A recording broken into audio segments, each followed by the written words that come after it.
Hello दोस्तों, मैं नामिका सिंह स्वागत करती हूँ आप सबका आपके यूट्यूब चैनल नॉलेज कॉर्नर में। फ्रेंड्स, आज हम एक बार फिर से सीडीपी के क्लास के लिए ऐसे क्लास जो आपके लिए इंपॉर्टेंट है और जो प्रीवियस ईयर भी हैं उसके लिए इकट्ठा हुए हैं। आई होप सो आप लोग को वीडियो पसंद आएगा। आज का जो क्लास है वो 8 जनवरी 2020 को आए हुए क्वेश्चन पेपर का है और ये जो क्वेश्चन पेपर है ये 6 to 8 का है। 6 to 8 में भी आपको जो है ये एसएसटी का क्वेश्चन पेपर में आया हुआ सीडीपी है, लेकिन सीडीपी चाहे आप 1 to 5 दे रहे हो, 6 to 8 दे रहे हो, सब में लगभग सेम ही पूछा जाता है। इसलिए ये हर क्लास के विद्यार्थी के लिए उतना ही महत्वपूर्ण है जितना 6 to 8 वालों के लिए है, उतना 1 to 5 यानी प्राइमरी और जूनियर दोनों के लिए है। ये प्रीवियस ईयर है और प्रीवियस ईयर के साथ साथ हम उसके एक्सप्लेनेशन भी देखते हैं, इसलिए ये वीडियो जो है हमारे लिए बहुत ज़्यादा महत्वपूर्ण हो जाता है। अगर आप यूपी टेट का एग्ज़ाम देने जा रहे हैं तो इस वीडियो को ज़रूर देखिएगा। अगर आप खुद नहीं दे रहे हैं, आपके घर में कोई साथी, कोई सहयोगी, कोई रिश्तेदार यूपी टेट का एग्ज़ाम दे रहे हैं तो उन तक ये वीडियो ज़रूर पहुँचाइएगा। ओके, स्टार्ट करते हैं आज का क्लास। पहला क्वेश्चन है, निम्नलिखित में से कौन सा समस्या समाधान में बाधक नहीं है? Which one of the following is not an obstacle in problem solving? कौन सा बाधक नहीं है? ध्यान दीजिएगा, यहाँ पे पूछा नहीं है, ठीक है। पहला है सूझ, भग्नाशा, चिंता या फिर नकारात्मक मानसिक प्रवृत्ति। कौन सा बाधक नहीं है? इंसाइट, फ्रस्ट्रेशन, एंजाइटी या निगेटिव मेंटल सेट। तो सही जवाब हो जाएगा option D, negative mental set, नकारात्मक मानसिक प्रवृत्ति। ये जो है समस्या समाधान में बाधक नहीं है। एंजाइटी, फ्रस्ट्रेशन, इसका जो सही जवाब हो जाएगा वो ऑप्शन ए हो जाएगा। ऑप्शन ए यानी सूझ, निगेटिव मानसिक प्रवृत्ति। अगर आपके दिमाग में कोई गलत चीज़ के बारे में गलत धारणा बन गई है तब तो आपको प्रॉब्लम सॉल्व करने में दिक्कत होगी, समस्या समाधान में बाधा होगी। अगर आप फ्रस्ट्रेशन में हैं, किसी और चीज़ के ऊपर गुस्सा है, कोई तनाव है, कोई चिंता है, कोई फ्रस्ट्रेशन है, कोई निगेटिव चीज़ें दिमाग में चल रही, तो भी आप समस्या सॉल्व नहीं कर पाएंगे। तो इसलिए इसका जो सही जवाब हो जाएगा वो ऑप्शन ए हो जाएगा। सूझ यानी इनसाइट जो है वो समस्या समाधान में बाधक नहीं हो सकता। ओके, मुझसे बहुत बड़ा ब्लेंडर मिस्टेक हो गया, उसके लिए मैं क्षमा प्रार्थी हूँ। अगला, which one of the following is an emotion? निम्नलिखित में से कौन सा एक संवेग है, यानी इसमें से इमोशन कौन सा है? स्टिमुलस यानी उद्दीपक, मेमोरी यानी स्मृति, अम्यूजमेंट यानी आमोद या फिर अटेंशन यानी कि ध्यान। एक संवेग कौन सा है? तो सही जवाब हो जाएगा ऑप्शन सी, आमोद जो है ये एक प्रकार का संवेग है। ऑप्शन सी इसका सही जवाब हो जाएगा। एक साइंटिस्ट, एक मनोवैज्ञानिक है मैकडूगल, इन्होंने 14 प्रकार के संवेग बताए हुए हैं, उसमें से आमोद एक संवेग के रूप में आता है और उसके अलावा भय, क्रोध, घृणा, वात्सल, करुणा, कामुकता, आश्चर्य, आत्महीनता, आत्माभिमान, एकाकीपन, भूख, अधिकार, कृतभाव और आमोद, ये 14 प्रकार के संवेग बताए हुए हैं। 14 प्रकार की क्रियाएं और 14 प्रकार के संवेग इन्होंने बताए हुए हैं, ठीक है। ये किसने बताया? तो मैकडोनल ने बताया। यहाँ से भी क्वेश्चन पूछ लिया जाता है कि मैकडोनल के अनुसार कितने प्रकार के संवेग हैं? तो 14 प्रकार के हैं, ठीक है। अगर पूछ लिया जाए संवेग को किसने बताया तो मैकडोनल ने बताया, मैकडूगल ने बताया, ठीक। ऑप्शन सी इसका सही जवाब हो जाएगा। अगला question, who is basically link with FIACS? FIACS के साथ मूल रूप से कौन संबंधित है? हर्बर्ट, लिपिट, फ्लैंडर या फिर मॉरिसन? तो नाम से ही स्पष्ट हो रहा है आपको। देखिए, सबसे पहले F लग रहा है जिसका मतलब भी फ्लैंडर से है, तो ऑप्शन सी इसका सही जवाब हो जाएगा। Flanders instruction analysis category system, ये इसका फुल फॉर्म है। Flanders instruction analysis category system, और इससे संबंधित कौन है? फ्लैंडर है। नेड ए फ्लैंडर इससे संबंधित हैं। इन्होंने 1959 में कक्षा में शाब्दिक व्यवहार पर आधारित एक विशिष्ट प्रणाली विकसित की जो कक्षा के अंतर्गत होने वाली विभिन्न घटनाओं का निरीक्षण क्रमबद्ध और वैज्ञानिक ढंग से करती है। इसी को FIACS कहा। FIACS मतलब Flanders instruction analysis category system. अगर आप ये देखिएगा तो फ्लैंडर मार्क कर दीजिएगा क्योंकि F का मतलब ही फ्लैंडर से है। ऑप्शन सी इसका सही जवाब हो जाएगा। अगला question, which of the following statement is not correct regarding questioning skill? निम्नलिखित कथनों में से कौन सा प्रश्न कौशल के लिए सही नहीं है? पहला है, using encouraging method while questioning, जब प्रश्न पूछने में उत्साहवर्धक तरीकों का प्रयोग करना। क्या ये प्रश्न कौशल के लिए सही है? तो बिल्कुल सही बात है। अगर आप उत्साहवर्धक तरीकों से क्वेश्चन पूछेंगे तो बच्चा जो है भी उत्साहित होगा। दूसरा, प्रश्नों को प्रोत्साहन देना यानी इनकरेज क्वेश्चनिंग, ये भी सही है। Encouraging the number of question with yes और नो, हाँ अथवा ना में वाले प्रश्नों की संख्या बढ़ाना, ये गलत हो जाएगा। हाँ अथवा ना वाले में ये थोड़ा सा प्रश्न कौशल के अंतर्गत ये थोड़ा नीरस टाइप का हो जाता है, इसमें बच्चा उत्साहित नहीं रहता है। लेकिन जब आप कोई क्वेश्चन पूछेंगे कोई स्टोरी के माध्यम से कोई ऐसे, तो बच्चा बहुत ज़्यादा उत्साहित होता है और बहुत अच्छे से क्वेश्चन को सॉल्व करता है, बहुत अच्छे से जवाब देता है, अपनी बातों को रखता है। ठीक है, इसलिए ऑप्शन सी इसका सही जवाब हो जाएगा, क्योंकि पूछा कौन सा नहीं है। ठीक है, प्रश्न कौशल के उचित तरीके जो हैं यहाँ पे देखिए दिया हुआ है। पहला दिया है प्रश्न पूछने में उत्साहवर्धन तरीकों का प्रयोग करना, प्रश्नों को प्रोत्साहन करना, सुनने में संवेदनशीलता विकसित करना, विस्तृत सूचना प्राप्त करना, आलोचनात्मक सजगता विकसित करना। ठीक है, ये होता है हाँ और ना वाले जो प्रश्न होते हैं इनकी संख्या बढ़ाना, प्रश्न कौशल का उचित तरीका नहीं है। ठीक, ऑप्शन सी इसका सही जवाब हो जाएगा। अगला क्वेश्चन है, एक minute, which of the following is projective technique of personality measurement, निम्नलिखित में से कौन सा व्यक्तित्व मापन की प्रक्षेपी तकनीक है? साक्षात्कार यानी इंटरव्यू, थीमेटिक एप्रिशिएशन टेस्ट यानी प्रासंगिक अंतर्बोध परीक्षण, रेटिंग स्केल यानी निर्धारण मापनी, या ऑब्जर्वेशन यानी अवलोकन। तो इसका सही जवाब हो जाएगा, व्यक्तित्व मापन की जो प्रक्षेपी तकनीक है वो TAT है, यानी थीमेटिक एप्रिशिएशन टेस्ट, प्रासंगिक अंतर्बोध परीक्षण है। ठीक है, ऑप्शन बी इसका सही जवाब हो जाएगा। व्यक्तित्व मापन की प्रक्षेपी तकनीक के अंतर्गत देखिए ये परीक्षण आते हैं, कौन कौन से हैं? पहला है शब्द साहचर्य परीक्षण, रोसा मसी लक्ष्य परीक्षण, अन्य मसी लक्ष्य परीक्षण और प्रासंगिक अंतर्बोध परीक्षण, जो आपको ऑप्शन में दिया हुआ है ये वाला ऑप्शन बी पे। ठीक है, अवलोकन, साक्षात्कार तथा जीवन इतिहास जो है ये आत्मनिष्ठ विधि के अंतर्गत, तथा निर्धारण मापनी, परिसूची और प्रश्नावली जो है ये परिस्थिति परीक्षण व्यक्तित्व मापन की वस्तुनिष्ठ विधि के अंतर्गत आते हैं। बाकी कौन से किसके अंतर्गत आते हैं वो भी दे दिया है, यानी कि अवलोकन, साक्षात्कार और जीवन इतिहास ये आत्मनिष्ठ विधि के अंतर्गत आते हैं। ठीक है, वहीं पर निर्धारण मापनी, परिसूची, प्रश्नावली ये परिस्थिति परीक्षण व्यक्तित्व मापन के अंतर्गत आते हैं। अगला question, the stage of creative problem solving in which an individual do not give attention to irrelevant information is known as, सृजनात्मकता समस्या समाधान की वह अवस्था है जिसमें व्यक्ति असंगत सूचनाओं पर ध्यान नहीं देता, उसे क्या कहा जाता है? प्रिपरेशन, ट्रांसलेशन, इल्यूमिनेशन या फिर इंक्यूबेशन, आयोजन, अनुवादन, प्रबोधन या उद्भवन। तो सही जवाब हो जाएगा इसका सही जवाब क्या हो जाएगा? इसका सही जवाब हो जाएगा इंक्यूबेशन, यानी कि ऑप्शन डी इसका सही जवाब हो जाएगा उद्भवन। सृजनात्मकता समस्या समाधान की वह अवस्था है जिसमें व्यक्ति असंगत सूचनाओं पर ध्यान नहीं देता है, इसी को क्या कहा जाता है? इंक्यूबेशन यानी उद्भवन कहा जाता है। इस अवस्था में व्यक्ति सभी संबंधित सूचनाओं को एकत्रित करने के बाद सूचना के बारे में चैतन्य रूप से चिंतन करना छोड़ देता है, परंतु अचेतन रूप से समस्या के बारे में सोचता रहता है। उद्भवन काल में कोई नई सूचना, ज्ञान अथवा अनुभव स्मृति भंडार में जमा नहीं होता है। ठीक, ऑप्शन डी इसका सही जवाब हो जाएगा। अगला question, the smallest unit of spoken language in, बोले जाने वाली भाषा का सबसे छोटी इकाई कौन सी है? अर्थ विज्ञान, रूपग्राम या ध्वनिग्राम या वाक्य विन्यास। तो बोली जाने वाली भाषा का जो सबसे छोटी यूनिट होती है वो ध्वनिग्राम यानी फिनोम होता है। ऑप्शन सी इसका सही जवाब हो जाएगा, जिसे स्वर्णिम भी कहा जाता है। स्वर्णिम अपना जो अर्थ है उसका कोई अर्थ नहीं होता है। ठीक है, जैसे का, पा, ना, ये। अगला question, from which of the following question creative thinking can be best predicate, निम्नलिखित में से प्रश्न द्वारा सृजनात्मक चिंतन को सर्वाधिक अच्छे ढंग से अनुमत किया जाता है, इसे कौन बता सकता है? सही उत्तर बताइए।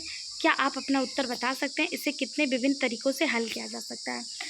देखिए, पूछा जा रहा है सृजनात्मक चिंतन को आप कैसे सर्वाधिक ढंग से व्याख्यान करेंगे या अनुमानित करेंगे, तो इसे कौन बता सकता है? हाँ या ना में जवाब मिलेगा, तो इससे तो सृजनात्मक चिंतन की उम्मीद नहीं की जा सकती। सही उत्तर बताइए, इसमें हाँ और ना में देना होगा, 4 ऑप्शन दिए होंगे। क्या आप इस उत्तर का जवाब बता सकते हैं? ये भी नहीं होगा। इसे विभिन्न जवाब बच्चे को विभिन्न तरीके से डिफरेंट वे में सॉल्व करने के लिए कहेंगे, तब जो है उसके सृजनात्मक चिंतन को अच्छे तरीके से अनुमानित किया जा सकेगा। तो ऑप्शन डी इसका सही जवाब हो जाएगा, क्योंकि इसमें जो बच्चा होगा वो अनेक प्रकार से सोचेगा, अनेक प्रकार से लिखेगा और अनेक प्रकार से व्याख्यान करेगा, तो उसकी कैसी जो सृजनात्मक चिंतन है उसके बारे में अनुमान लगाया जा सकेगा। ऑप्शन डी इसका सही जवाब हो जाएगा। अगला, माइक्रो टीचिंग इज सूक्ष्म शिक्षण है मूल्यांकन शिक्षण, वास्तविक शिक्षण, औसरेडीय शिक्षण या फिर प्रभावशाली शिक्षण। इसका सही जवाब हो जाएगा ऑप्शन सी। माइक्रो टीचिंग जो है वो स्केल डाउन टीचिंग के अंतर्गत औसरेडीय शिक्षण के अंतर्गत आता है। ऑप्शन सी इसका सही जवाब हो जाएगा। सूक्ष्म शिक्षण एक औसरेडीय शिक्षण है, अर्थात सूक्ष्म शिक्षण एक निश्चित श्रेणी क्रम का अनुसरण करता है। इसमें कुल 6 सोपान होते हैं जो निश्चित क्रम में चलते हैं। वो 6 सोपान कौन से हैं? पाठ योजना निर्माण, पाठ प्रस्तुतिकरण, प्रतिपुष्टि, पुनः पाठ योजना निर्माण, पुनः प्रतिपुष्टि और पुनः प्रस्तुतिकरण और पुनः प्रस्तुति। एक मिनट रुक जाइए, मैं इसको समझा देती हूँ आपको। मेरे गले में थोड़ी सी प्रॉब्लम है, इसलिए मैं बहुत तेज़ नहीं बोल पा रही हूँ, लेकिन मैं इसको समझा देती हूँ। सूक्ष्म शिक्षण माइक्रो टीचिंग जो हम बीएड और डीएलएड के में करते हैं, यहाँ पे देखिए इसके 6 क्रम होते हैं। कितने क्रम होते हैं? 6। इसमें आपसे कभी कभी मिनट भी पूछ लिया जाता है, ये कितने कितने मिनट के होते हैं। तो पहला होता है 6 मिनट का, जिसे आप पाठ योजना निर्माण कहते हैं। पाठ योजना निर्माण जो होता है ये आप घर से कर लाते हैं, ठीक है। पाठ योजना निर्माण जो होता है वो क्या होता है, वो आप घर से करके लाते हैं। फिर आप क्लासरूम में आते हैं, 6 मिनट में प्रस्तुतिकरण करते हैं और 6 मिनट में आपको फीडबैक दिया जाता है। उसके बाद 12 मिनट आपको मिलते हैं पुनः से अपना पाठ योजना बनाने के लिए। फिर आप 6 मिनट में प्रस्तुतिकरण करते हैं, यानी पढ़ाते हैं बच्चे को। फिर 6 मिनट में फीडबैक दिया जाता है, यानी 6 6 12, 12 दूनी 24 और 12 24 और ये भी 12 24 बातें 36, यानी ये टोटल कितने मिनट का होता है? 36 मिनट का होता है, जिसमें से पाठ योजना निर्माण जो होता है ये आप घर से बनाकर लाते हैं, ठीक है।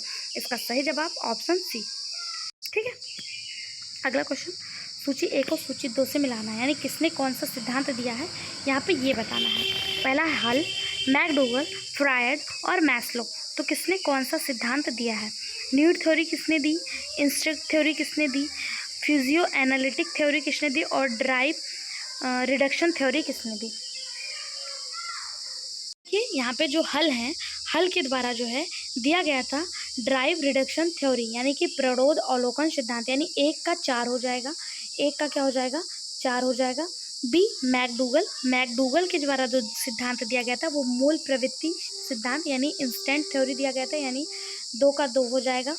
तीसरा आपके सामने फ्रायड ने कौन सा सिद्धांत दिया? तो फ्रायड ने फिजियो एनालिटिकल थ्योरी यानी मनोविश्लेषण सिद्धांत दिया, बिल्कुल सही बात है, ये भी सही है। और मैस्लो के द्वारा जो है वो नीड थ्योरी यानी आवश्यकता सिद्धांत दिया गया था, यानी 1 का 4 किस में दिया हुआ है? 1 का 4 आपको 3 ऑप्शन में दिया है।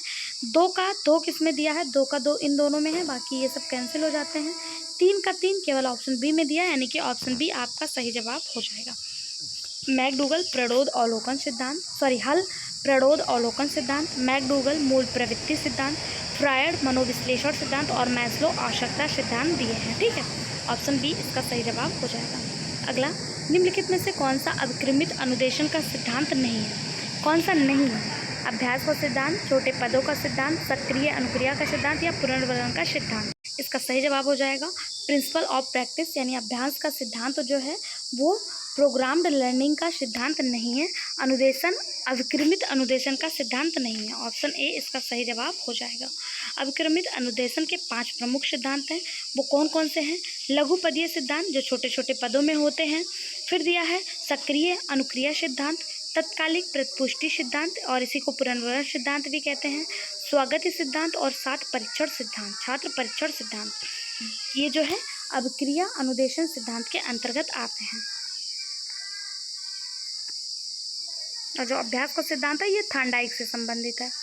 अगला, थांडाइक के उद्दीपक अनुक्रिया सिद्धांत जिसे SR थ्योरी कहा जाता है, इसमें सीखने की प्रक्रिया में क्या महत्वपूर्ण है पूछा है। क्रिया प्रसूत व्यवहार, अंत्योदय, अभिप्रेरक या फिर उद्दीपक? तो सही जवाब हो जाएगा ऑप्शन ए क्रिया प्रसूत व्यवहार। थांडाइक का जो SR थ्योरी है इसमें क्रिया प्रसूत व्यवहार जो है वो महत्वपूर्ण है। ऑप्शन ए इसका सही जवाब हो जाएगा। अगला, Which of the following learning is placed on the lowest level in Gane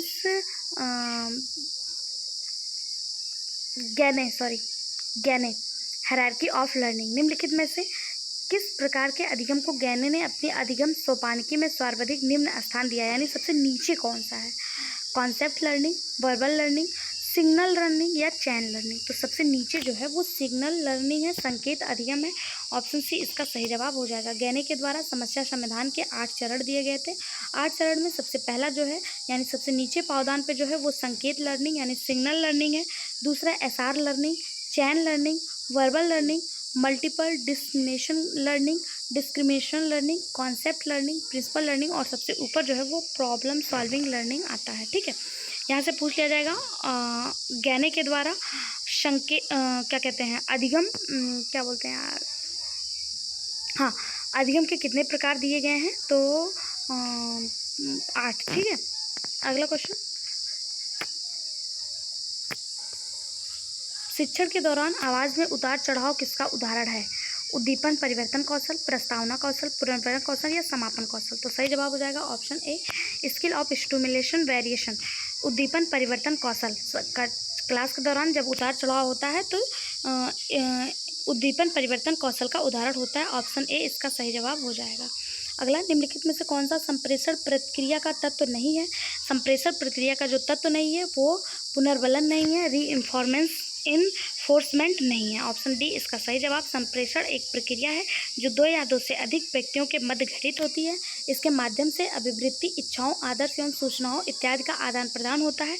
और संप्रेषण के जो घटक होते हैं उसमें प्रेषक होता है, संदेश होता है, ग्राही होता है, अंतःक्रिया, माध्यम, प्रतिपुष्टि होता है, पुनर्वलन शामिल नहीं होता है। ठीक है, अगला क्वेश्चन, मंदित मना बालकों की शिक्षा हेतु कौन सा उपागम उपयुक्त कहा जा सकता है? व्यक्तित्व अनुदेशन, त्वरण उपागम, संवर्धन उपागम या उच्च स्तरीय पाठचर्या। सही जवाब इंडिविजुअलाइजेशन इंस्ट्रक्शन। ऑप्शन ए इसका बिल्कुल सही जवाब हो जाएगा। कोई बच्चा मेंटली डिसेबल है तो उसके लिए उसको इंडिविजुअल रूप से पढ़ाना, इंडिविजुअल रूप से इंस्ट्रक्शन देना, ये उसके लिए उपयोगी हो सकता है। ऑप्शन ए इसका सही और सटीक जवाब हो जाएगा। अगला क्वेश्चन, निम्नलिखित में से कौन सा कथन सत्य नहीं है? पूछा कौन सा सत्य नहीं है? सीखना व्यवहार परिवर्तन की प्रक्रिया है, तो पहला तो बिल्कुल सही है। Growth is a biological process, वृद्धि एक जैविक प्रक्रिया, ये भी सही है। Development is a quantitative process, विकास एक मात्रात्मक प्रक्रिया है, ये गलत हो जाएगा। Education is a goal oriented process, शिक्षा एक लक्ष्य उन्मुख प्रक्रिया है, ये भी बिल्कुल सही है। कौन सा सही नहीं है? तो आपका ऑप्शन सी सही नहीं है और सही नहीं होते हुए भी यही सही हो जाएगा। विकास एक मात्रात्मक प्रक्रिया नहीं है, ये गुणात्मक परिवर्तनों के अंतर्गत आता है। अगला, child specific ability and specific potentiality is particular field is known as. क्षेत्र विशेष में बालक की विशिष्ट योग्यता तथा विशिष्ट क्षमता को क्या कहते हैं? मूल्य, मोटिवेशन, एप्टीट्यूड या फिर इंटरेस्ट। तो सही जवाब हो जाएगा अभिक्षमता यानी एप्टीट्यूड। ऑप्शन सी इसका सही जवाब हो जाएगा। क्षेत्र विशेष में बालक की विशिष्ट योग्यता और विशिष्ट क्षमता को एप्टीट्यूड यानी अभिक्षमता कहा जाता है। एक साइंटिस्ट थे फ्रीमैन, इन्होंने कहा कि अभिक्षमता ऐसी विशेषताओं के समूह का द्योतक है जो किसी विशिष्ट ज्ञान, कौशल एवं संगठित प्रक्रियाओं के समुच्चय को अर्जित करने की व्यक्ति की योग्यता के सूचक होती है, जैसे भाषा बोलना, संगीतकार बनना, यांत्रिक कार्य करना, ये सब। ठीक, बोलने में बहुत दिक्कत है, गले में बहुत दर्द है, इसलिए आपको बहुत ज़्यादा जोर दे के वीडियो नहीं प्रोवाइड करवाया जा रहा है। लेकिन आपका एग्ज़ाम पास में है, इसलिए मैं आपको नॉर्मली एक जिस फेज़ में आप बुक लेके पढ़ना नहीं चाहते हैं, आपके लिए यूट्यूब पर आते हैं और सर्च करते हैं, तो ये वीडियो आपके लिए हेल्पफुल रहेगा उतना ही जितना मैं उस टाइम पूछती। लेकिन उस टाइम एनर्जी लेवल कुछ और होता है, जब मुझ में एनर्जी होती है तो आप भी एनर्जी दिखाते हैं, लेकिन उसके लिए मैं क्षमा प्रार्थी हूँ। मेरे गले में बहुत दिक्कत है और इसलिए मैं बहुत तेज़ नहीं बोल पा रही हूँ। अभी ज़्यादा जैसे तेज़ बोलूँगी गले में दर्द होने लगेगा, खांसी आने लगेगी, इसलिए क्षमा कर दीजिएगा। ठीक है, अगला क्वेश्चन है ब्रूनर की प्रतिबिंबात्मक अवस्था प्याजे के संज्ञानात्मक विकास की किस अवस्था से मिलती जुलती है? तो इसका सही जवाब हो जाएगा प्री ऑप्शनल स्टेज, यानी कि पूर्व संक्रियात्मक अवस्था जो जीन प्याजे का है उससे ब्रूनर की प्रतिबिंबनात्मक अवस्था जो है वो मैच करती है। ठीक है, कॉग्निटिव डेवलपमेंट जो है प्याजे के कॉग्निटिव डेवलपमेंट से ब्रूनर का जो है वो आइकॉनिक स्टेज जो है वो मैच करता है। ऑप्शन बी इसका सही जवाब हो जाएगा। अगला question, which is not related with Freud theory of personality. कौन व्यक्ति के गुण सिद्धांत से संबंधित नहीं है? तो फ्रायड जो है ये व्यक्ति के गुण सिद्धांत से संबंधित नहीं है। आल्पोर्ट जो है व्यक्तित्व के गुण सिद्धांत के अंतर्गत आल्पोर्ट सील गुण दिए थे इन्होंने, और कैटल सील गुण सिद्धांत, और आइजैक जो थे ये जैविक सील गुण सिद्धांत दिए थे, जबकि फ्रायड जो है इससे संबंधित नहीं है। फिर ये किससे संबंधित है, तो ये व्यक्तित्व के मनोविश्लेषणात्मक सिद्धांत से संबंधित है फ्रायड। ठीक है, ऑप्शन ए सही जवाब। अगला, निम्नलिखित में से कौन सा समूह सृजनात्मकता के तत्वों के संबंध में सही है, कौन सा सही है पूछा है, तो इसका सही जवाब हो जाएगा option B, fluency, flexibility, originality और इवलोरेशन, यानी प्रवाह, विविधता, मौलिकता और विस्तारण, ये जो है इससे संबंधित है, सृजनात्मकता के समूह से संबंधित है। ऑप्शन बी इसका सही जवाब हो जाएगा। अगला क्वेश्चन, एक 4-5 वर्ष के बालक में अपने पिता की अपेक्षा माता के प्रति अत्यधिक प्रेम की भावना विकसित होती है। बालक के व्यवहार में होने वाले इस परिवर्तन को फ्रायड द्वारा क्या नाम दिया गया। तो देखिए, जब बच्चा होता है, अगर कोई बेबी गर्ल तो वो पिता की तरफ अट्रैक्टिव होती है, यानी फादर की तरफ अट्रैक्टिव होती है। अगर वो बेबी बॉय है तो वो मदर की तरफ अट्रैक्टिव होता है। तो इसको एक अलग नाम दिया गया है। अगर गर्ल है, पिता की तरफ जा रही है, यानी पापा की इलेक्ट्रॉन यानी इलेक्ट्रा कॉम्प्लेक्स हो जाएगा। और अगर बेटा है, माँ की तरफ जा रहा है, यानी माँ का ऑक्टोपस, तो वो ऑडिपस कॉम्प्लेक्स हो जाएगा। ये याद करने का ट्रिक यानी माँ का ऑडिपस, यानी मदर से बेटा जो है बॉय जो है वो माँ की तरफ अट्रैक्टिव हो तो वो ऑडिपस। और यही पूछा जा रहा है किसकी तरफ, माता की तरफ कौन अट्रैक्टिव होगा, बॉय होगा, और वो उसका क्या नाम दिया गया, ऑडिपस। आप इसको याद कर सकते हैं, माता का ऑक्टोपस और पिता की इलेक्ट्रॉन, यहाँ से आप याद कर सकते हैं इलेक्ट्रा कॉम्प्लेक्स हो जाएगा और ये ऑडिपस हो जाएगा। इस तरह से अगर आप याद कर लेंगे तो आप भूलेंगे नहीं। ठीक है, अगला क्वेश्चन है, ज्ञान में आपको कोई भी कमी नहीं मिलेगी, बस बोलने में थोड़ी सी असुविधा है। अगला क्वेश्चन, निम्नलिखित में से कौन सा नियम थार्नडाइक के सीखने के गौड़ नियम में शामिल नहीं है।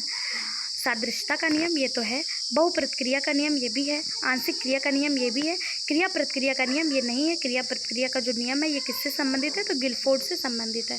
ऑप्शन डी इसका सही जवाब हो जाएगा। अगला, स्कूटर चलाने वाले व्यक्ति द्वारा कार चलाना सीखना, उस समय उसके पूर्व अनुभवों का सहायक होना किस प्रकार के अधिगम हस्तांतरण का उदाहरण है। तो ये किस प्रकार का अधिगम है, कोई व्यक्ति साइकिल सीख रहा है, साइकिल सीखा है और उसी से जो है उसी अनुभव से वो जो है स्कूटर चलाने लगता है, उसी अनुभव से वो कार चलाने लगता है। ये किस प्रकार का है, तो ये वर्टिकल ट्रांसफ़र है। कैसा है, वर्टिकल ट्रांसफ़र है। ऑप्शन सी इसका सही जवाब हो जाएगा। अगला, संप्रेषण संबंधित अक्षमता है। संप्रेषण यानी बोलने में उसको प्रॉब्लम हो रही है, तो बोलने में जब प्रॉब्लम होगी तो वो डिस्फेजिया हो जाएगा। डिस्ग्राफिया लिखने में होगा, डिसलैक्सिया पढ़ने में होगा और डिसकैलकुलिया ये जो है गणित के क्वेश्चन सॉल्व करने में होगा, कैलकुलेशन करने में होगा। कैलकुलेशन किस में किया जाता है, मैथ में किया जाता है, तो आप ऐसे याद कर लीजिए डिसकैलकुलिया। ठीक है, और ग्राफ किससे बनाया जाता है, जब आप लिखेंगे तभी तो ग्राफ बनाएंगे, इसलिए डिस्ग्राफिया लेखन से संबंधित है। और जो बोलने में प्रॉब्लम होती है, कम्युनिकेशन में प्रॉब्लम होती है, बात करने में प्रॉब्लम होती है, वो डिस्फेजिया होती है। ठीक है, अगला क्वेश्चन, निम्नलिखित में से कौन सी शिक्षण विधि प्रजातांत्रिक नहीं है। प्रोजेक्ट विधि, सहभागी विधि, व्याख्यान विधि या सामूहिक परिचर्चा विधि। जो सबसे बेकार विधि होती है वो लेक्चर मेथड होता है, ये प्रजातांत्रिक नहीं होता, छात्रों के हित में नहीं होता है। प्रजातांत्रिक का मतलब यहाँ है कि जो बच्चों के हित में नहीं है। ठीक है, तो वो कौन सा हो जाएगा, लेक्चर मेथड हो जाएगा। ऑप्शन सी इसका सही जवाब हो जाएगा। अगला क्वेश्चन, शिक्षण उद्देश्यों के ब्लूम के वर्गीकरण के भावात्मक पक्ष के निम्नलिखित में से कौन सा स्तर संबंधित नहीं है। व्यवस्थापन, अनुक्रिया, आग्रहण या ज्ञान। तो सही जवाब हो जाएगा ऑप्शन डी, ज्ञान यानी नॉलेज, इससे संबंधित नहीं है। आग्रहण, प्रतिक्रिया, अनुक्रिया यानी रिस्पॉन्डिंग, वैल्यूइंग यानी अनुमूलन, ऑर्गेनाइजेशन और कैरेक्टराइजेशन ये संबंधित है, जबकि नॉलेज जो है ये इससे संबंधित नहीं है। अगला, निम्नलिखित में से कौन सा शिक्षण का स्तर नहीं है। Reflective level, motivation level, memory level या अंडरस्टैंडिंग लेवल। कौन सा शिक्षण का स्तर नहीं है, तो सही जवाब हो जाएगा ऑप्शन बी, मोटिवेशन लेवल। अभिप्रेरणा स्तर जो है ये शिक्षण का स्तर नहीं है। शिक्षण के 3 स्तर हैं, मेमोरी लेवल, अंडरस्टैंडिंग लेवल और रिफ्लेक्टिव लेवल, यानी स्मृति स्तर, अवबोध स्तर और चिंतन स्तर। अगला, अधिगम प्रक्रिया उद्दीपन एवं डैश के बीच संगत है, यानी अधिगम जो है वो उद्दीपन और किसके बीच संबंध है, तो उद्दीपन और अनुक्रिया और उद्दीपन के बीच जो है संबंध रखता है। ऑप्शन सी इसका सही जवाब हो जाएगा। थार्नडाइक ने जो है अधिगम अनुक्रिया सिद्धांत भी बताया है, तो ऑप्शन सी एसआर बॉन्ड के बारे में भी बताया है। अगला, निम्नलिखित में से कौन सी शिक्षण विधि प्रगतिवादी सिद्धांतों पर आधारित है। कौन सी है, आगमन, समस्या समाधान, प्रश्नोत्तर या फिर निगमन। तो सही जवाब हो जाएगा प्रॉब्लम सॉल्विंग विधि जो है वो प्रगतिवादी सिद्धांतों पर आधारित है। ऑप्शन बी इसका सही जवाब हो जाएगा। यहाँ पे CDP के 30 क्वेश्चन कंप्लीट होते हैं। वीडियो कैसा लगा जरूर बताएं। वीडियो को लाइक शेयर और सब्सक्राइब करें। गला जैसे ही ठीक हो जाएगा फिर से आपको वैसे ही वीडियो मिलने लगेगा। सपोर्ट करने के लिए थैंक यू।